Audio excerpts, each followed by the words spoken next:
Cameron, you've seen the recent Boss Logic concept art of Andy Serkis as Penguin, because he was rumored to be. Was he rumored, or was it just a fan? I think Or it was it just just it a might fan? have just. I think it might. I think it was a fan that someone ran with, probably. There's been a lot of fan of that.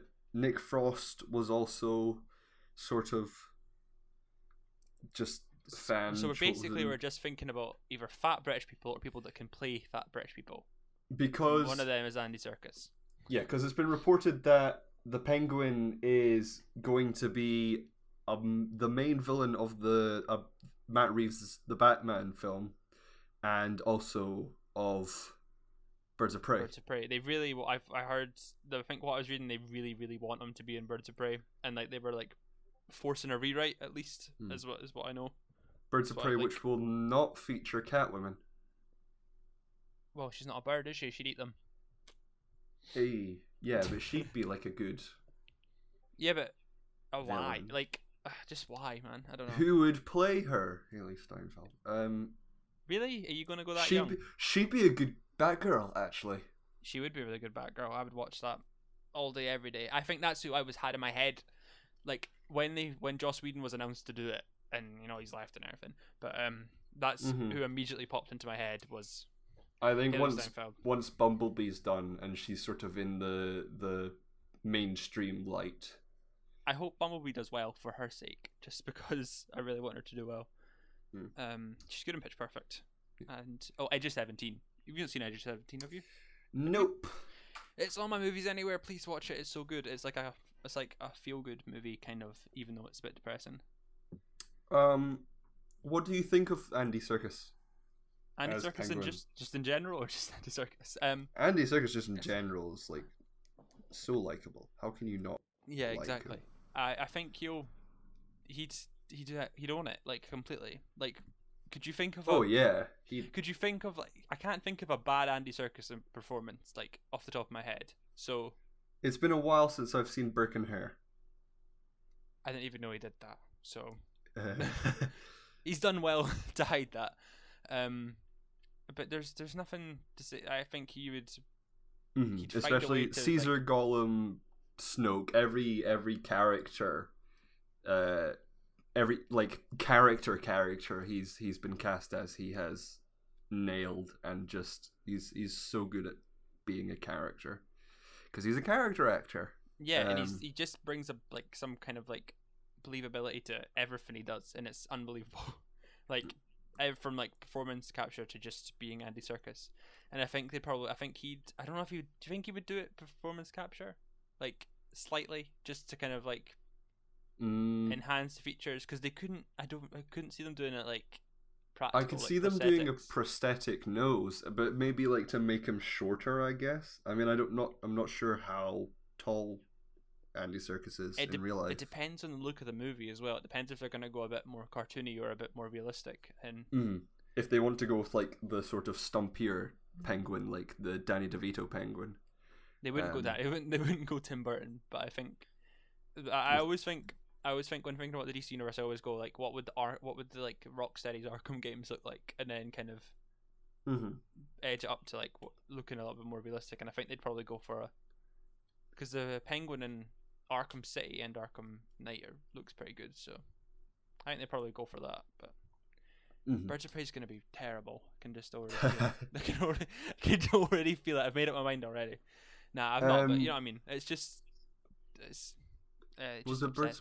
Oh no, it wasn't Birds of Prey. It was Silver and Black and Silver, the Black Cat and Silver Sable film from Sony that was cancelled. It's been taken off the slate. Wow. So Sony are doing Venom and Morpheus. Morbius. Morbius. I knew I was right. Right.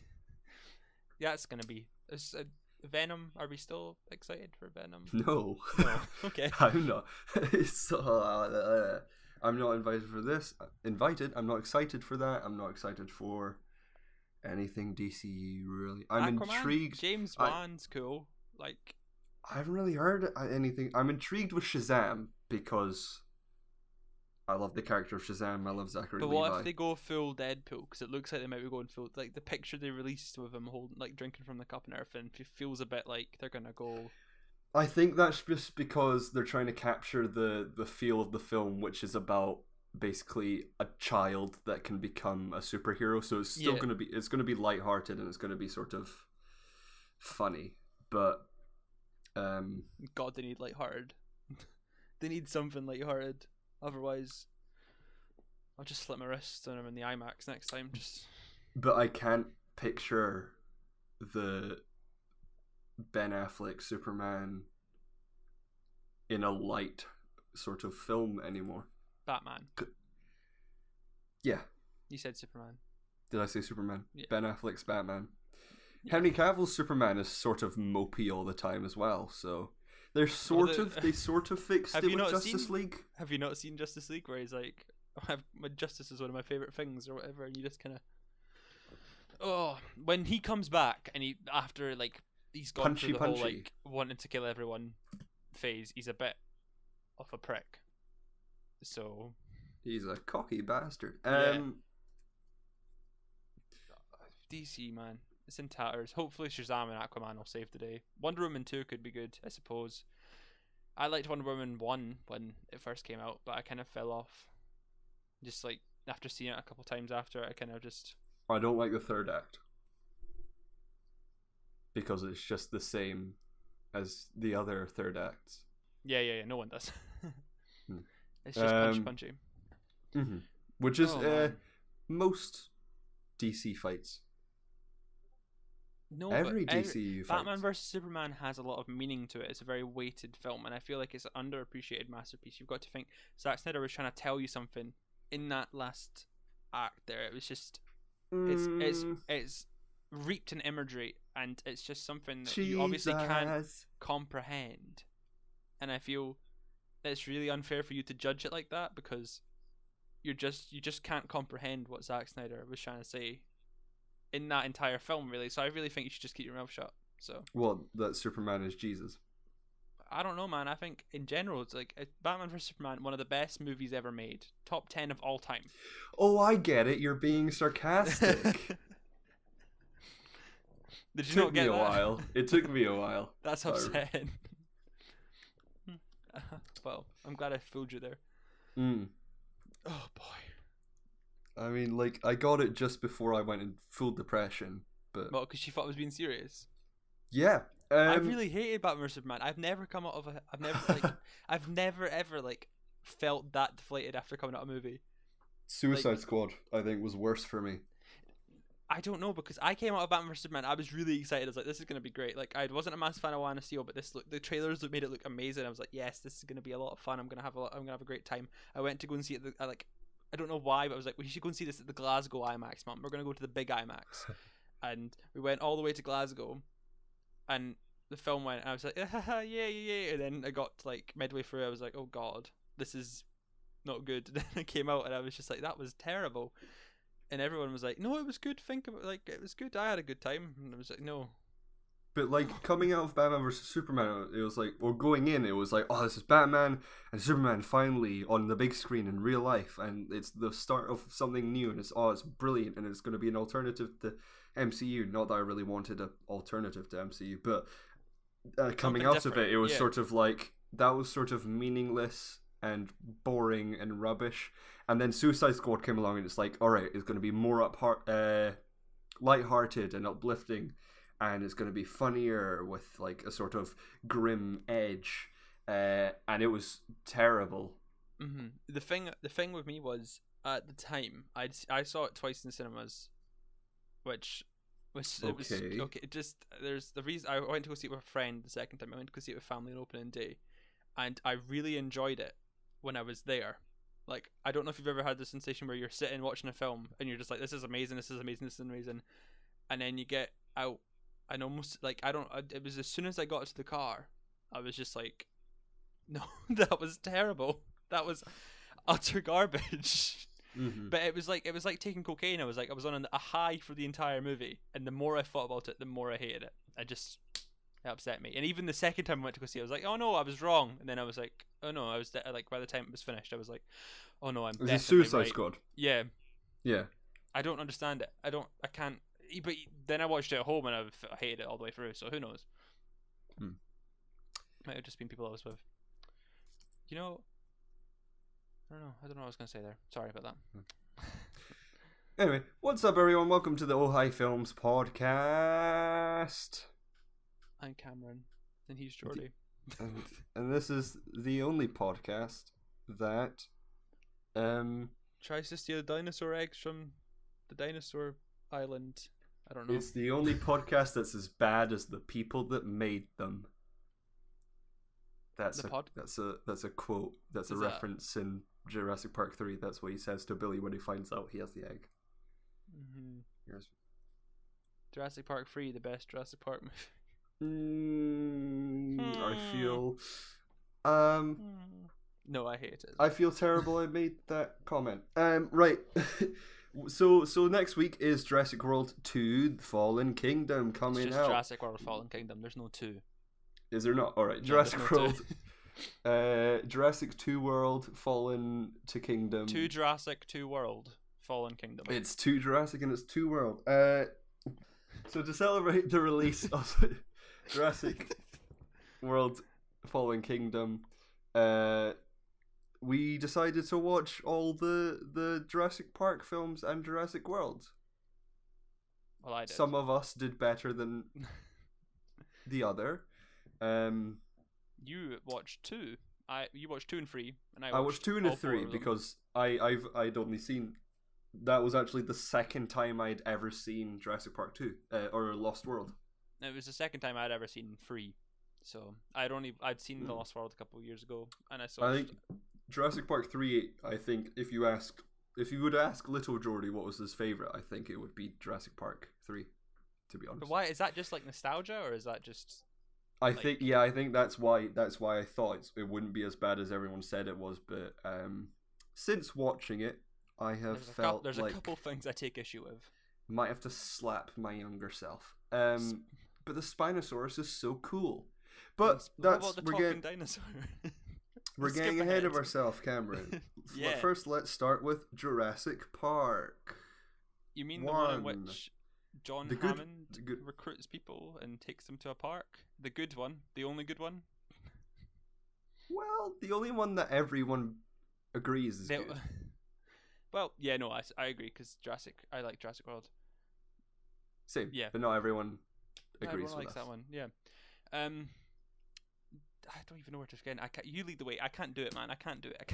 Okay, I don't have it written down, but I'll fucking.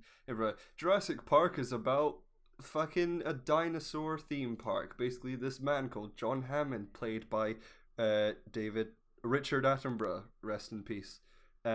He basically invites Dr. Alan Grant, Laura Dern's character, Ian Malcolm. Ellie. I looked up because I was confused as what her name was as well.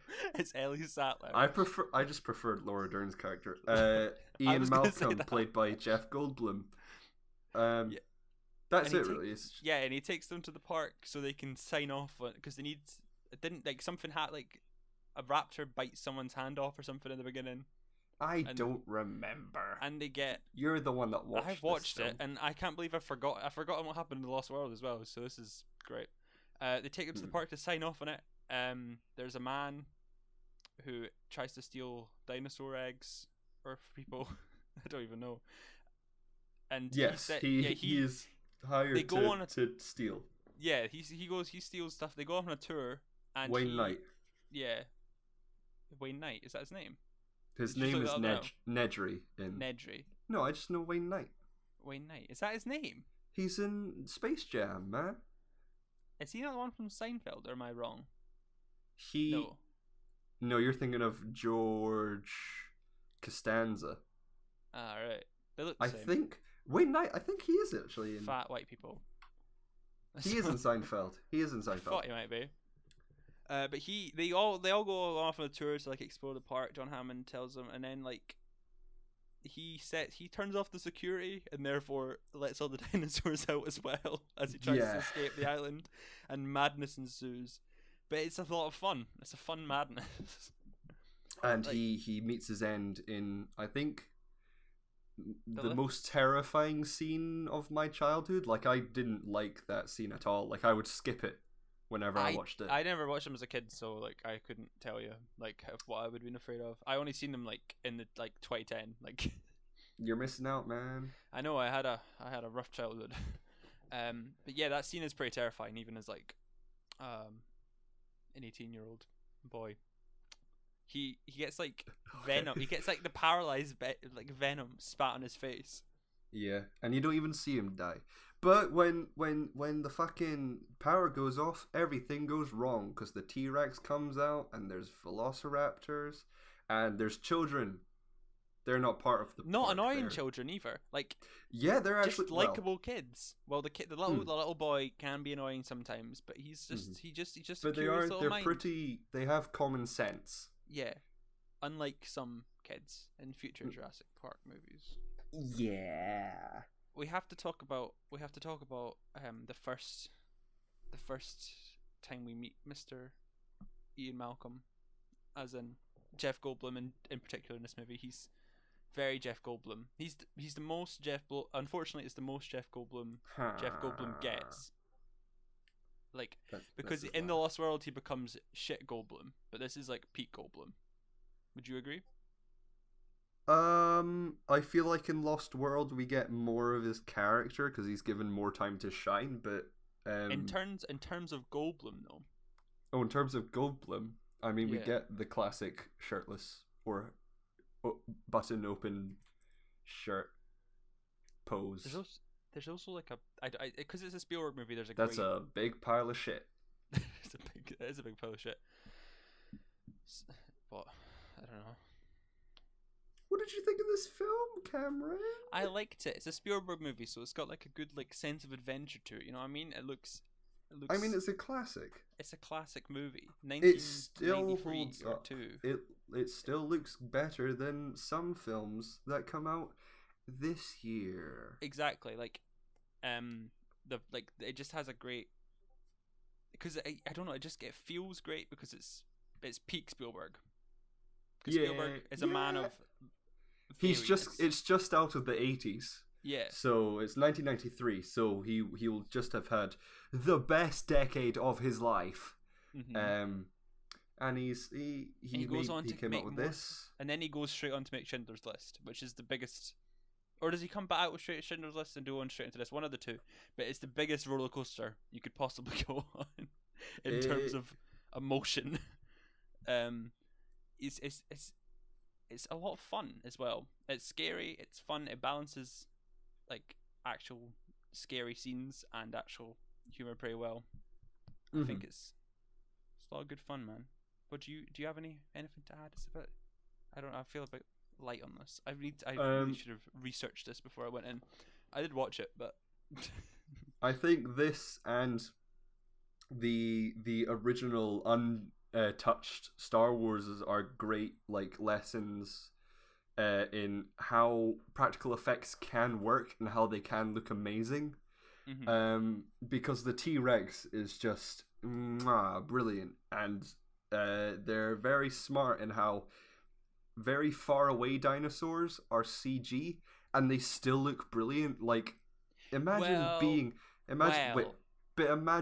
alive then and seeing that the not the Triceratops, what's the fucking Diplodocus? It's like a Stegosaurus. Brontosaurus. Is it not a Stegosaurus or something like that? Yeah, the big massive. Yeah, the big massive. For the first time, that would blow your and mind. the T-Rex for the first time, and the Velociraptors look cool, and they open doors, and it's a really good film. Like the scene, I don't know, like if they'd done it all CG, because they, like, I know it'd be too expensive back then, but imagine if they'd done it like all CG and how shit the raptor scene in the kitchen would look if it was all completely CGI. That scene is pretty terrifying as well, actually. But the fact that you get all the shots of the breath of the Velociraptor on the glass and how it sort of steams up everything, and you just get this feeling that Steven Spielberg had learned a lot from Jaws, because Yeah. that film was a nightmare for him to shoot, because But even the T-Rex did not play well in that rain. They shot it in the rain, and it did not like it seized up apparently. But it all just works, and it's all brilliant. Well. And that film is modern day classic, one of the best films of all time. I would say I think it's the one of the best popcorn movies of all time, or like at least one of the best like biggest blockbusters of all time.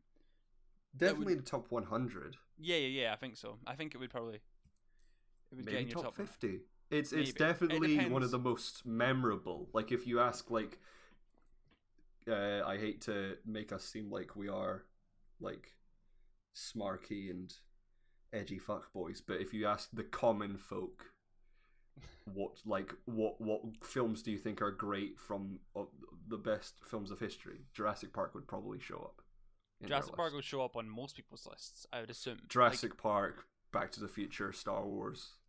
It's just those films that from kind your of mum film. and dad's childhood, basically. It's kind of like where it is, and it just I don't know. I always feel like a little bit of amazement every time I watch it, and I don't know why. It just has a big. It feels big, and it just feels. I don't know. It feels a lot like Based on Michael Crichton's book. Yeah, it doesn't feel I don't know. I don't know what I'm trying to say. It doesn't feel like anything else. Like all of the sequels, apart, I think of all the sequels, none of them seem to be able to touch it. Like it just doesn't. Nothing seems to come close. I think World feels the most like this movie, but I think Lost World and 3 don't seem to come as close in terms of maybe like scale, but even just like how well everything seems to come together in this movie. It just feels so good. Yeah, I like it. I like it, Jordi. I like it. Okay, we've established that we like it. it. It's the best Jurassic Park. I can't analyze it spoilers, critically because I need to watch it. I feel like I need to watch it like 5-6 You times should have just in a written row. down notes. I should my have friend. written notes. This is me regretting not writing down notes. I'll do it for Mission Impossible. Written notes. I'll write notes for Mission Impossible. Spoilers. Right, so then we have Lost World. In Lost World, Jeff Goldblum returns as Ian Malcolm, who travels to Isla Sorna, the breeding ground for the dinosaurs that were exhibited and took over Isla Nublar, where the actual Jurassic Park was, to look for his girlfriend, played by Julianne Moore, who I actually forgot was in this film, who has gone to study the dinosaurs.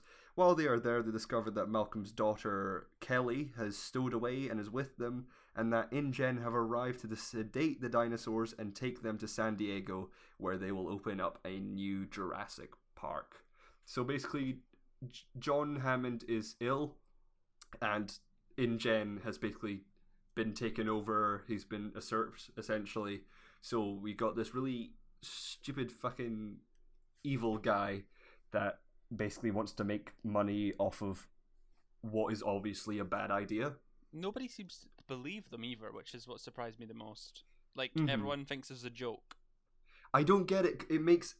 That bit of the film makes no sense to me, because they make a whole big hullabaloo about how they paid a lot of money to cover up everything so that Ian Malcolm, who had signed a non-disclosure agreement for the first park when he went, when he started saying like, oh, there's dinosaurs, there's these people, and they made dinosaurs and loads of people were killed, InGen sort of covered that up. But then why would you cover something up only to try and bank off of the dinosaurs? It makes no sense. Yeah, it doesn't make a lot.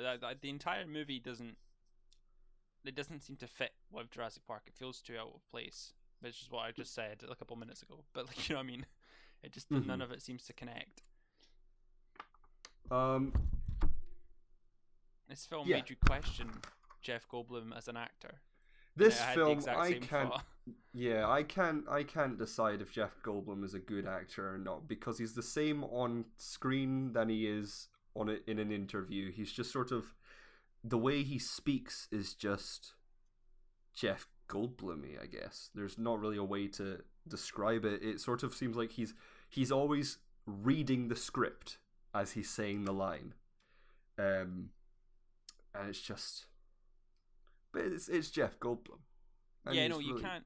He can't has a hate. charm to him, but he doesn't seem to bring anything like new. And as to I each said, film in this film, you get more character sort of development from Jeff Goldblum, because you learn he has a daughter and he has a girlfriend, so you get to see those relationships. In the car ride in the first Jurassic Park, he says he's had tons of wives, and he also says he's got 3 kids. He's got 3 kids, but then there's no mention of the other 2, which is very strange.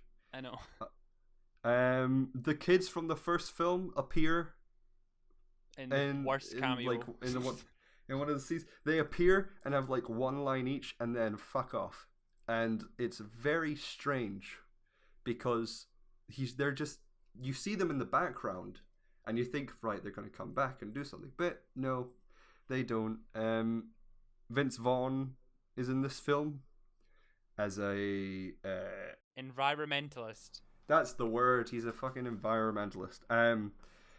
He's all right in this film. He doesn't really do anything. Like, he disappears after, like, in the 3rd act. He just goes away, and it's very strange.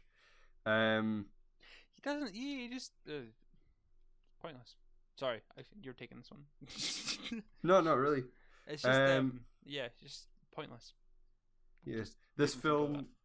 Bad point is the Kelly, Ian Malcolm's daughter.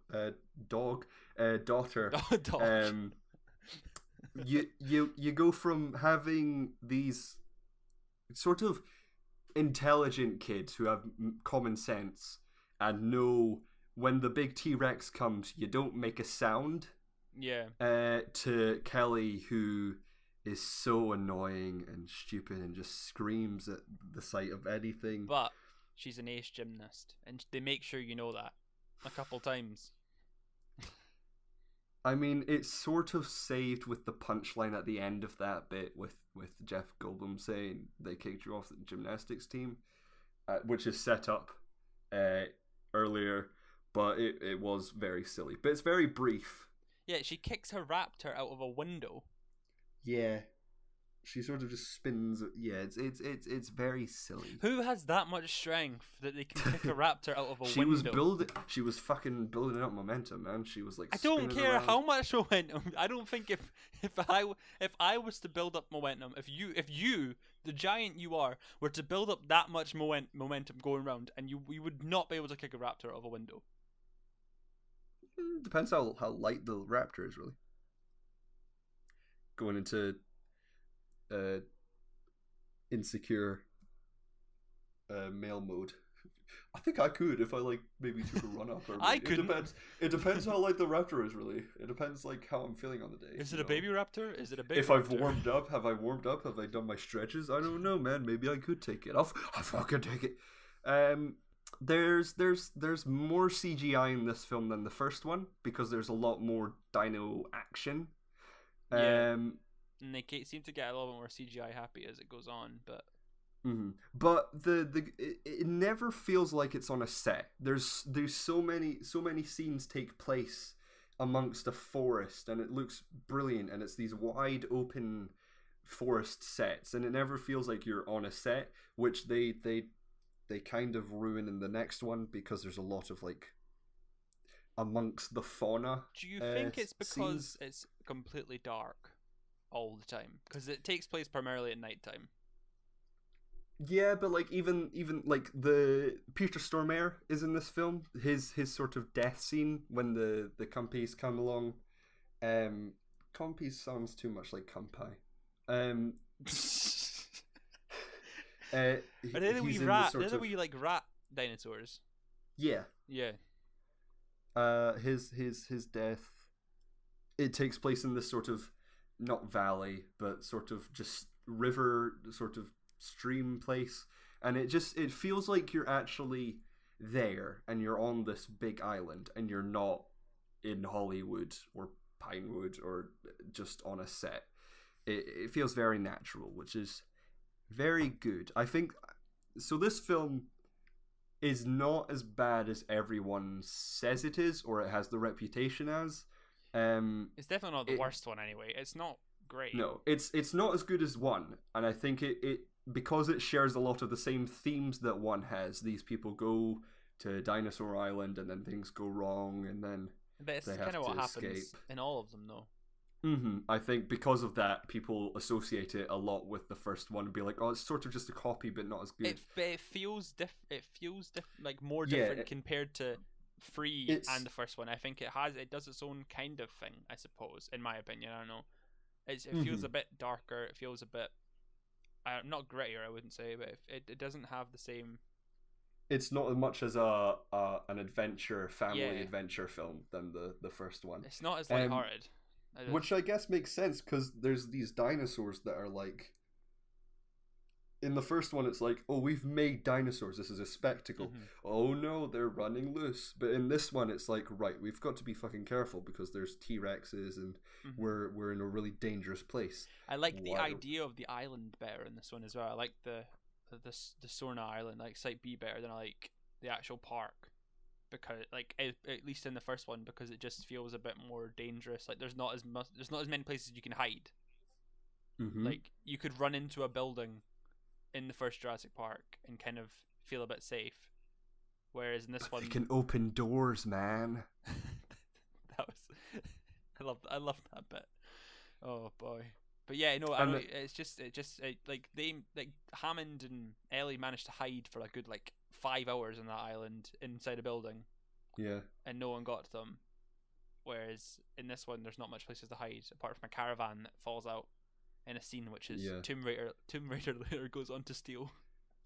Yeah, it was very weird watching that after watching Tomb Raider. But yeah, so they all escape off of the island after the big T-Rex comes, and there's the grass scene, which even though I had seen the film once, was still sort of stuck in my mind because that's just any time in if you have a film with something that's going to kill you and you go into grass, then that's very bad for everyone. You just shouldn't go into tall grass. But after that, they sort of escape and they go to San Diego, and it turns out InGen have captured a T-Rex and a T-Rex baby. The T-Rex baby is a really good animatronic. Yeah. When Vince Vaughn is carrying it because it's got his leg broken and they carry it in and it's moving around, it looks real and it looks like it's in pain, and you're like, Jesus Christ. And so the animatronics in this film are still really good.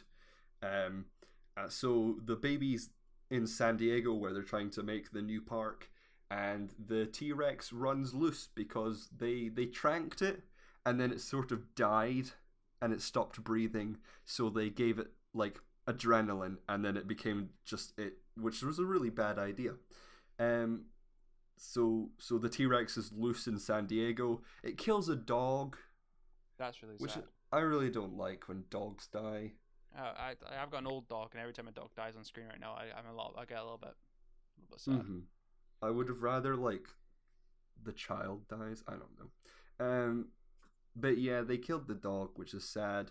And then it runs through San Diego, and there's another shot which has stayed in my mind as a child, which is the guy that sort of there's a crowd running, and then a guy breaks off, and instead of going after the crowd, the T-Rex goes after him, and he tries to get into a building, but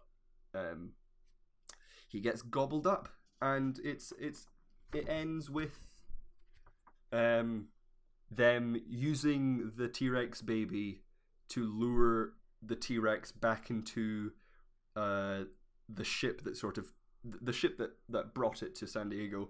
And then they send it back to Isla. Well, we don't see it go back to Isla Sorna. That it sort of just ends. Oh no, it does. Never mind. I'm being. What, the T-Rex? Silly. Yeah, we do see it go back in a freighter thing. I remember now. Does it drive itself back? No, because we see it on TV. We see it in a sort of freight train sort of truck thing. It does get taken back, and then we see it at the end. The the two T-Rex and the baby, and it's like and you have the pterodactyl that shows up. This film caused Steven Spielberg to become depressed. Why? Here's a quote from Steven Spielberg. I beat myself up, growing more and more impatient with myself. It made me wistful about doing a talking picture because sometimes I got the feeling I was just making this big silent roar movie. I found myself saying, "Is that all there is? It's not enough for me." So this film sort of broke Stephen King. Spielberg? Fucking a lot hell. of Stevens. I suppose you're okay with that, but yeah. Mm. I can see why it broke him. I guess it mustn't have gone right for him. Because you just I can understand, yeah, it wasn't as good as the first one, and Even it he sort knows of it had the same message, and it was it didn't need to be made, but as we said in the last episode, no film needs to be made.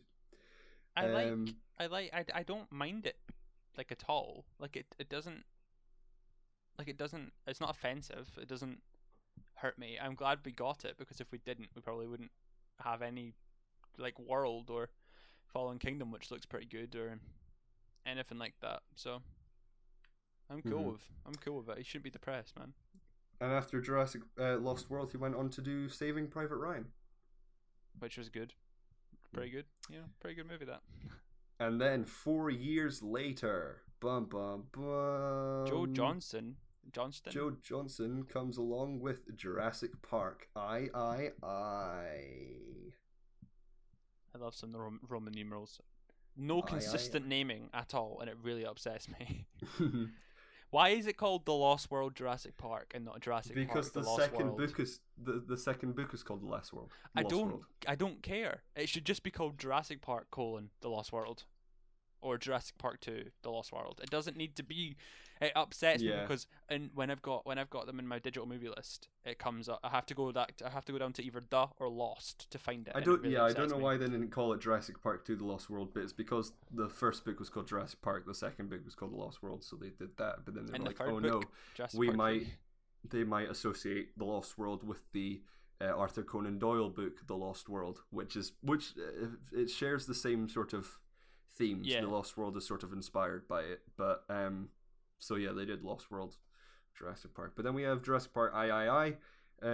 Sam Neill returns as Alan Grant and is joined by William H. Macy and Téa Leoni, who, under the guise of a rich couple, hire him as a guide fairly easily after he said he'd never go back a few scenes earlier, for their trip to Isla Sorna, where it turns out they are looking for their son who went missing 8 weeks prior.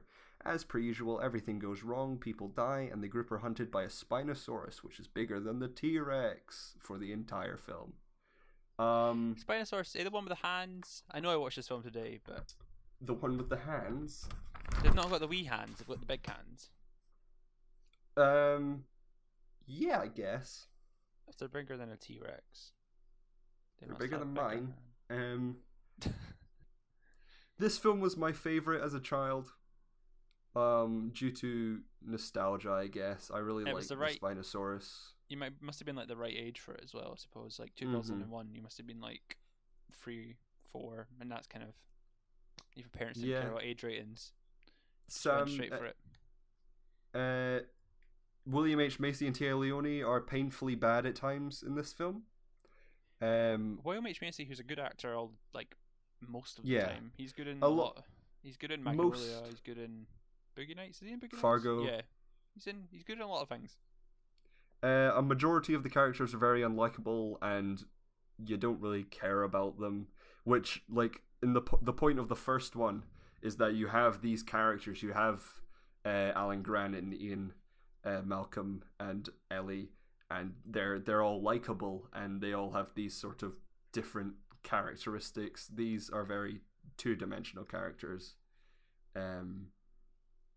And Sam Neill obviously is the best thing in this film. Sam Neill and Laura Dern's character not being together is a travesty. Why? What was the decision on that? Like, why the hell did they break up? Was it just because? I guess for Ellie to not go with him and to have Yeah. a child. I don't know, and to have that scene with the child that's playing with the toys and to fighting. save them in the end as well, I suppose. Yeah. That's so strange. It's so strange. It's such a strange movie. Mm. Actually, if you notice that when he's playing with the kid with the toys, when he goes, those dinosaurs wouldn't fight because they're herbivores. These would. He's holding Spinosaurus and T-Rex toys, which foreshadows the showdown that comes later in the film, which is very underwhelming. Yeah, this film I used to think was better than 2, but not as good as 1, obviously. But I was wrong. I'll admit it. Yeah, well, the animatronics in this film look like they've been borrowed from Universal Studios. No, right. The only saving grace from this are the animatronics and in some of the shots it looks okay, and so does the CGI in some shots. But there's certain shots of the Spinosaurus that don't look good, and unlike the other films where they did CGI from far away, and then when there was close-ups it was animatronics. It does close-ups with CGI for some reason. Especially 2001, you're not quite there yet either, so I suppose you can't get off of that. I don't know. I thought it held up. I watched it in 4K, so okay. I'm just saying. It's like I thought I didn't. I liked it. I liked the animatronics a lot more in this movie than I did in the other ones.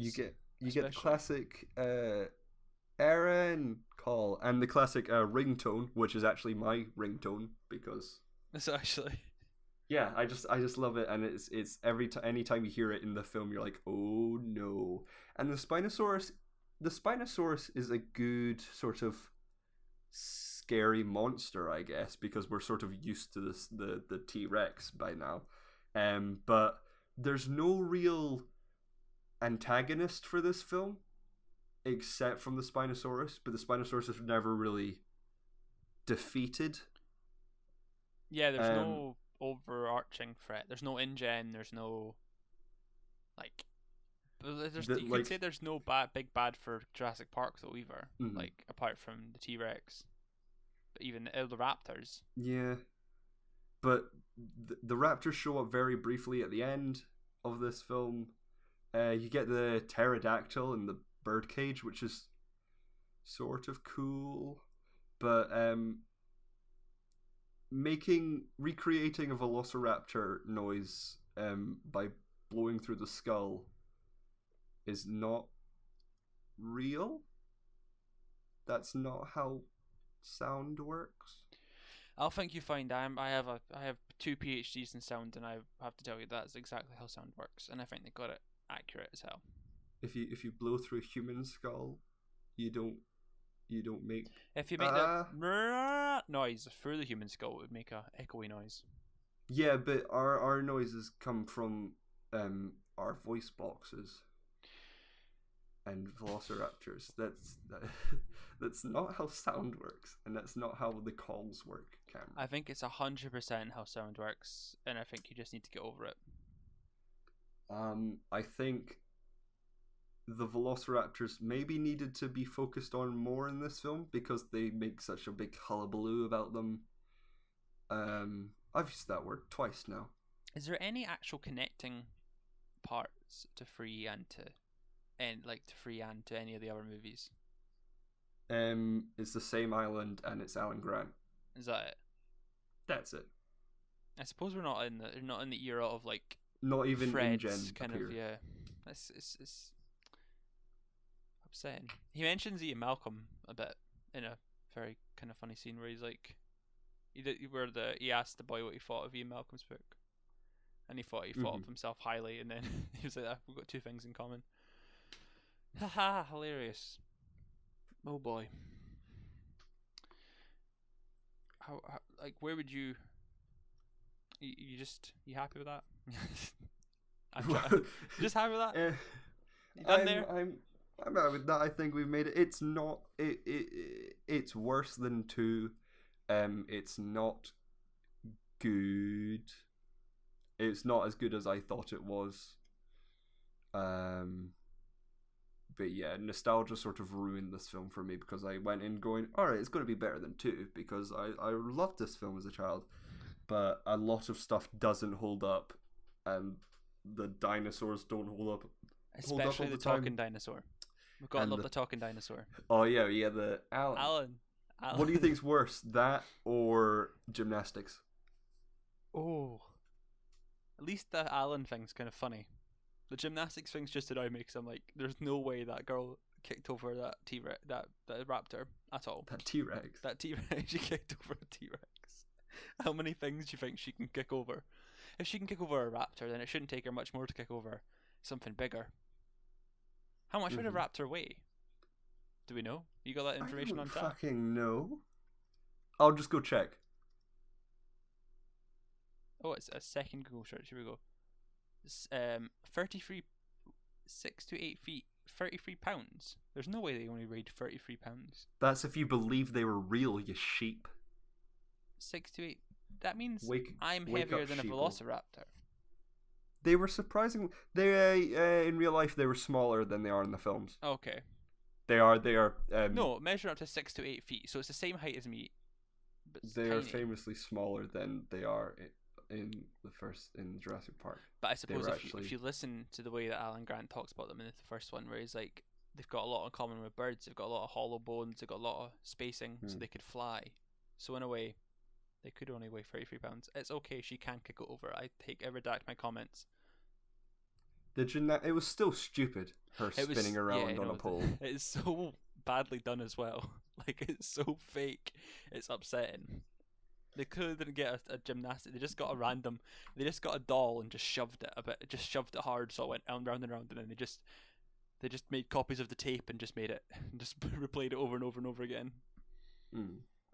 So after Jurassic Park 3, 14 years later, we got Jurassic World. I was working out, and I was like, 14 years later. I hope someone agrees with me. Yeah, 14 years later, they don't learn from their mistakes at all. The three well-documented attempts to go to these islands, they decide to open a park there and do the thing that caused all the deaths in the first place. So 2 kids go on holiday here. 2 kids, are they not? Tyson's and the guy from Simon. I didn't realize it was him until I watched it again today, which is quite funny. But it was these kids go on a holiday to the Jurassic World, which is fun, I suppose, if you're like into that kind of thing, like nearly dying. Back to Island Nublar, even. Great fun. They've done it up really well. There's a Jimmy Buffett place, Margaritaville's there. That's what I noticed. It looks really nice. He appears. Does he? Yeah, when everything's coming through that main bit, he's the guy that takes his margaritas and runs off with them.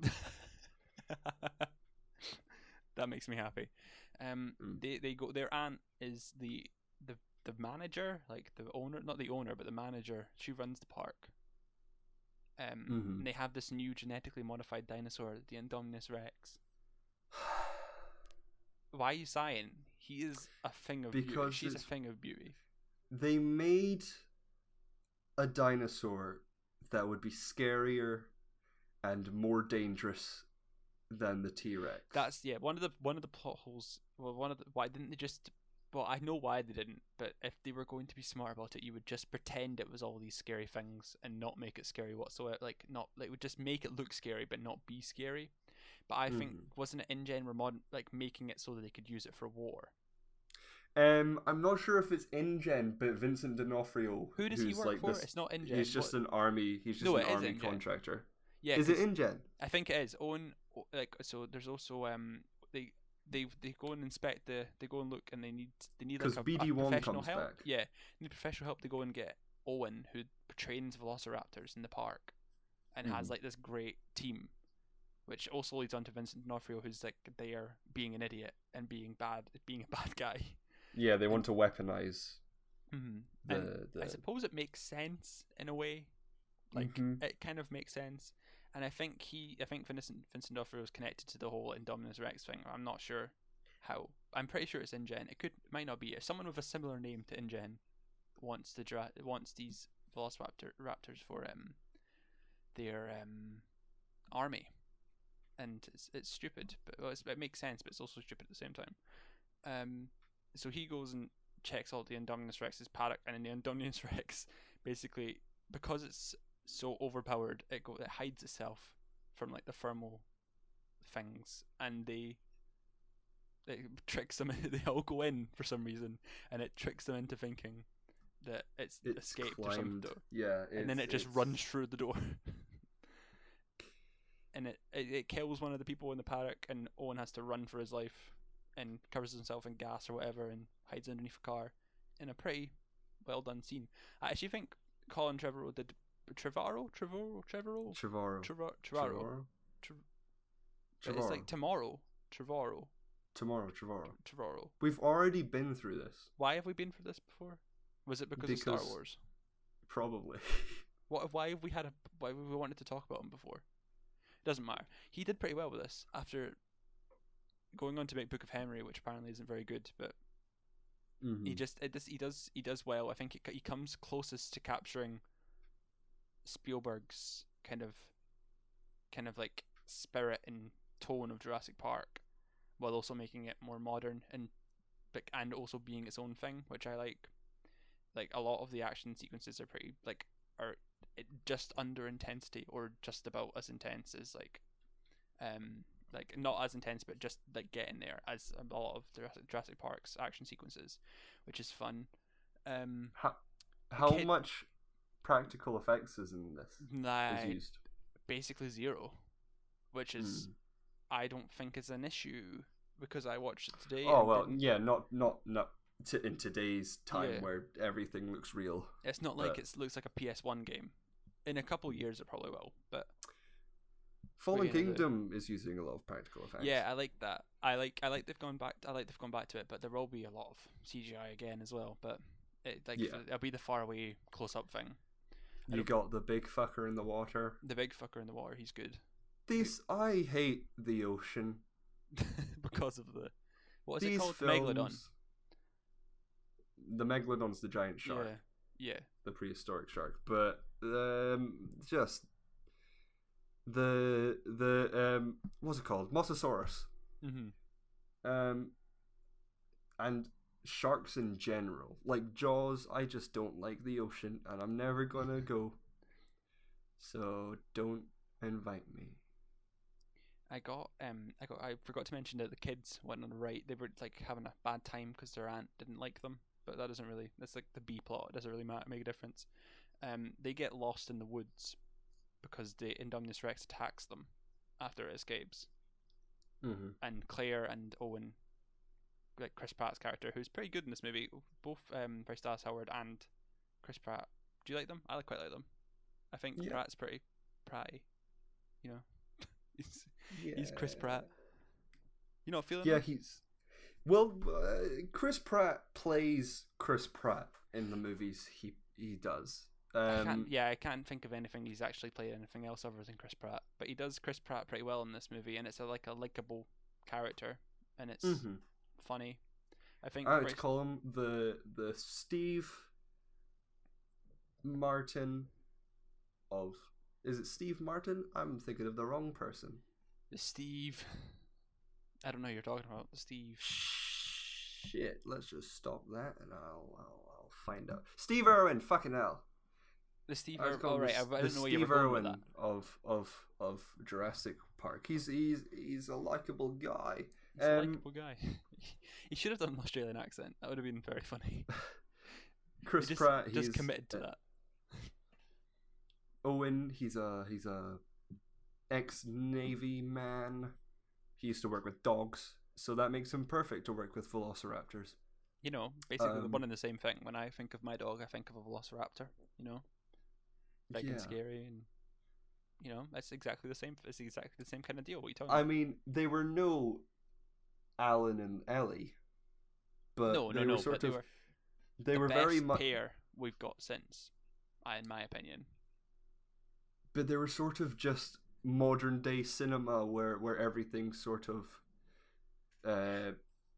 inclusive, because it's like you have the cocky hero, which is almost every main character now, and you have the woman that can fend for herself and is smart and is the boss, and it's sort of Bryce Dallas. I think it works well.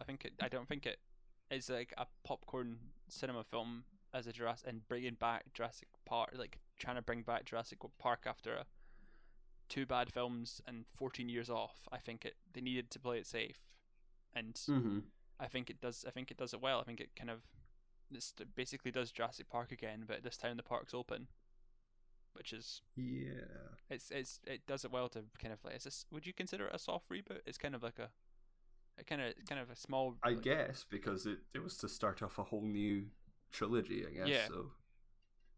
But the kid they go and find the kids. They go and find the kids in the woods, and Bryce Dallas Howard does this all on heels, which is incredible. I suppose I don't know much about high heels. She takes them off, doesn't she? No, she wears them the entire time. She even runs in them, because when they get back to later on in the film, when they get back to the park and they go and free the T-Rex to help in the final fight, which is one of the best final fights of 2015. Like, yeah, hands down. That was I had a smile on my face from beginning to end. Like, it was just that so was cool. Very much the C-3PO and R2-D2 showing up in Rogue One of the Jurassic World, where it's like I don't even know, but it wasn't even like that annoying. I thought it was. I don't think it's even the same T-Rex, is it? It is. It's the same T-Rex from the first film, because it has all the scars that it got from the fight with the Velociraptors at the end of the first one. But she runs in heels with a flare to get it to the Indominus Rex to fight it. But I don't even think it's like the C-3PO. I don't, because it wasn't annoying and like in your face, and it wasn't like in your face. It could have just like, and I thought it was just any T-Rex until you said that. So I thought it was like it was a really well done fight. I think the whole. I thought the Raptors were cool. Sad when the Raptors died. R.I.P. Some of the Raptors. I was weirdly, I don't know if offended is the word by this film. Okay. But I feel like the way Katie McGrath's character died, the what's her name, Zara, the babysitter. I thought that was honestly one of the best scenes in the movie. The entire. I didn't like the way she dies because it's over the top. It didn't mean anything. No, but she wasn't this horrible character. She was just, that's what makes it so shocking. She was going to get married. It was just, I didn't like it. Also, it was just fucking mortifying for me. I don't know if it was, and how I didn't like. Yeah, I don't know if it was. I don't know if it was purpose, but I like it so much because it was just uncomfortable and unexpected and over the top and just. Kind of she insane. Could have survived it. She didn't need to. She didn't need to at all. She wasn't chewed. She was just swallowed. So I don't know what happens. But that entire sequence with the small T-Rex headed. No, because you get the pterodactyls carrying off the baby Triceratops, and I hate it. Oh yeah, that upsets me. But the small flying animals like attacking the entire. It was. I can remember vividly seeing it in the cinema and just being like, "This is like proper, intense stuff." I think it may have been the only time at the cinema I've been like, "This is sort of off-putting," and I don't know why, because I've seen way worse things. I get what you mean, because I was like, "This is a 12A. This shouldn't be a 12A." It felt so. No, everyone's dying. I didn't think it was off-putting, but I thought it was just, this is so cool to see something. Not like just so like unexpected and so like graphic as well for like a 12A. It's one of my favorite scenes in the movie, and I think it's one of my favorite scenes in the entire saga, which is really a pretty high claim. I know you felt uncomfortable and everything, but I thought the uncomfortableness kind of played into it. I liked it. I liked it a lot. It made me really happy. Like this entire film, like the music. I think Michael Giacchino.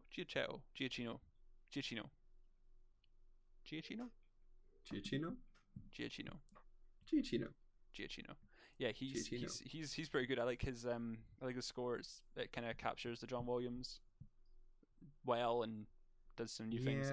Every single movie has a different take on the score, which like on this take on like the same theme tune as well. Like that's one thing I noticed when I was in the DVD menus, where it just kind of plays the music over and over again. It's like, oh, this is slightly different variation depending on the film, and it's cool. I like it.